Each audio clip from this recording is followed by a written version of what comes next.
बिस्मिल्लाहिर्रहमानिर्रहीम।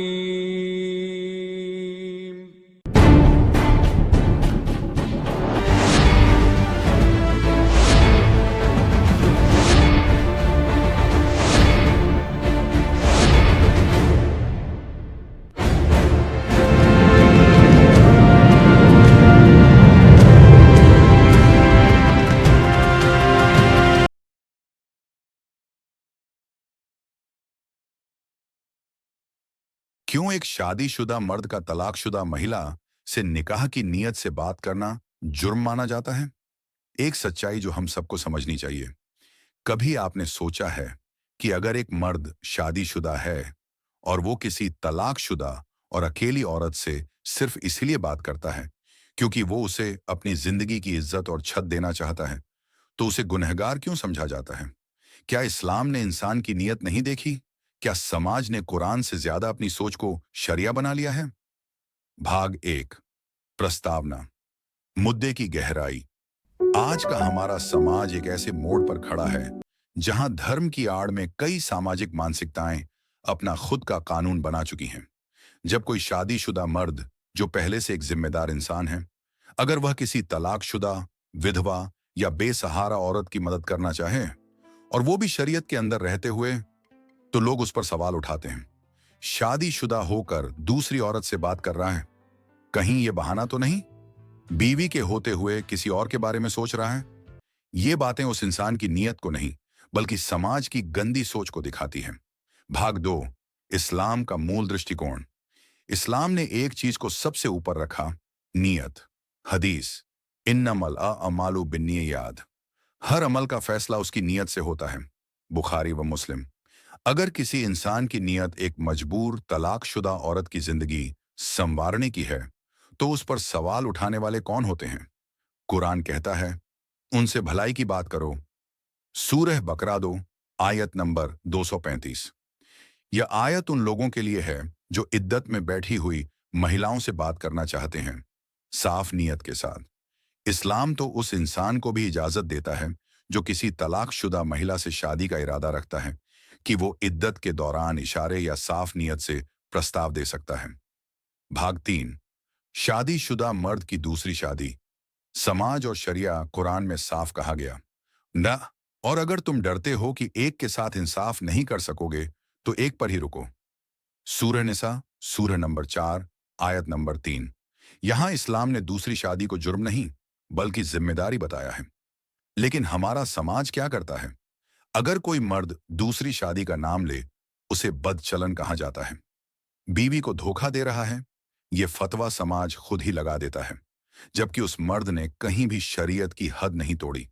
यह समाज की दोहरी मानसिकता है। भाग चार, तलाकशुदा औरत की हालत। क्या कोई मर्द आगे बढ़ेगा? तलाकशुदा औरत हमारे समाज में शक की नजरों से देखी जाती है। कोई उसे अपनाना नहीं चाहता, और जब कोई अपनाने की नीयत से बात करे, तो उसे चरित्रहीन कह दिया जाता है। क्या यही है इस्लाम? कभी उम्मुल मोमिनीन हजरत खदीजा रजल्लाहु अन्हुमा को याद कीजिए। वो न सिर्फ तलाकशुदा थीं, बल्कि उम्र में भी नबी सल्लल्लाहु अलैहि वसल्लम से बड़ी थीं। नबी सल्लल्लाहु ने ना सिर्फ उनसे निकाह किया, बल्कि उन्हें अपना सबसे करीबी साथी बनाया।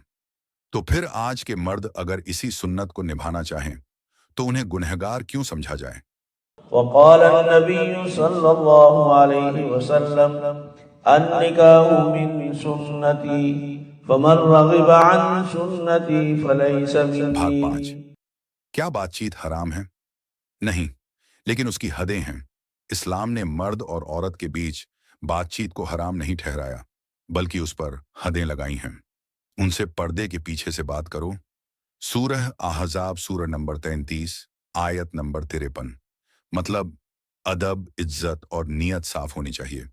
बात करना हराम नहीं है, अगर मंशा निकाह की हो, अगर बातचीत इज्जत और हद में हो, अगर उसमें किसी की बेहुरमती या धोखा ना हो। भाग 6, मानसिकता का रोग। असली बीमारी समाज की है, शरीयत की नहीं। समस्या शरीयत में नहीं है, समस्या समाज की उस सोच में है जो हर रिश्ते को शक की निगाह से देखता है। जब एक मर्द किसी लड़की से निकाह की नीयत से बात करे, तो लोग पूछते हैं, तुम्हारी बीवी क्या कम है, तुम्हें शर्म नहीं आती? ये वही लोग हैं जो किसी तलाकशुदा लड़की की उम्र निकल जाने पर कहते हैं, अब कौन करेगा इससे शादी? मतलब अगर कोई बात करे गलत, अगर कोई ना करे तब भी गलत। फैसला क्या शरिया का मानना है या समाज का भाग? 7, दूसरी शादी। एक करुणा, एक सामाजिक जिम्मेदारी। शादी सिर्फ जिस्मानी जरूरत नहीं, ये एक इज्जत है, एक सुरक्षा है, एक नया जीवन है। अगर कोई मर्द, चाहे वो शादीशुदा ही क्यों ना हो, किसी बेसहारा तलाकशुदा औरत से शादी करना चाहता है, तो वो एक नेक इरादा है।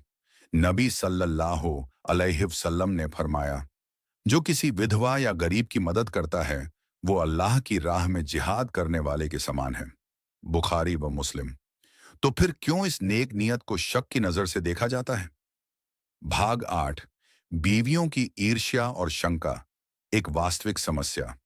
हाँ, यह भी एक सच्चाई है कि बहुत सी बीवियां इस बात को सहन नहीं कर पाती। कई बार मर्दों की गलतियों ने भी इस अविश्वास को जन्म दिया है, लेकिन शरीयत ने यहां भी बैलेंस रखा है। बीवी से राय लेना जरूरी नहीं, लेकिन हुस्न सुलूक के तहत बेहतर है। बीवी के साथ इंसाफ जरूरी है, ये कुरानी आदेश है। लेकिन बीवी की भावनाओं के डर से किसी मजलूम औरत को छोड़ देना, क्या यह इंसाफ है? भाग 9, समाज को बदलना होगा, नहीं तो शरीयत का मजाक बनेगा। आज जरूरत है उस मर्द की जो समाज की आलोचना से ना डरे, किसी मजलूम औरत के लिए खड़ा हो, अपनी बीवी को यकीन दिलाए कि उसकी पहली जगह कोई नहीं ले सकता, और शरीयत की रोशनी में एक घर बसाए। वरना क्या होगा? तलाकशुदा औरतें अकेली रह जाएंगी, मर्द डर के मारे कुछ नहीं करेंगे, और समाज अपनी जालिम सोच पर इतराता रहेगा। भाग 10, निष्कर्ष। सवाल आपसे है, क्या आपको लगता है कि एक मर्द जो शरीयत के दायरे में रहकर किसी तलाकशुदा औरत की मदद करना चाहता है, वो गुनहगार है, या फिर वो समाज जो उसे ऐसा करने से रोकता है? आज जरूरत है सोच बदलने की। इस्लाम ने रुखसत दी है, शरीयत ने रास्ता बताया है। नीयत साफ हो तो रास्ता खुला है। आज तलाकशुदा औरतें समाज की नजरों से टूटी पड़ी हैं। अगर कोई उन्हें अपनाना चाहता है तो उसे रोका जाता है। क्या हम इतने खुदगर्ज हो गए हैं कि शरीयत से भी ऊपर खुद को समझते हैं? अब वक्त आ गया है कि हम उस इंसान की नीयत पर यकीन करें जो किसी को इज्जत देना चाहता है, ना कि सिर्फ रिश्ता जोड़ना। क्योंकि शादी करना सुन्नत है, लेकिन किसी की इज्जत बन जाना, यह इंसानियत है। अगर आप चाहते हैं कि समाज बदले, तो इस वीडियो को शेयर कीजिए और नीचे कमेंट करके बताइए, क्या एक शादीशुदा मर्द का किसी तलाकशुदा औरत से शरीयत के अंदर रहकर बात करना जुर्म है या इंसानियत?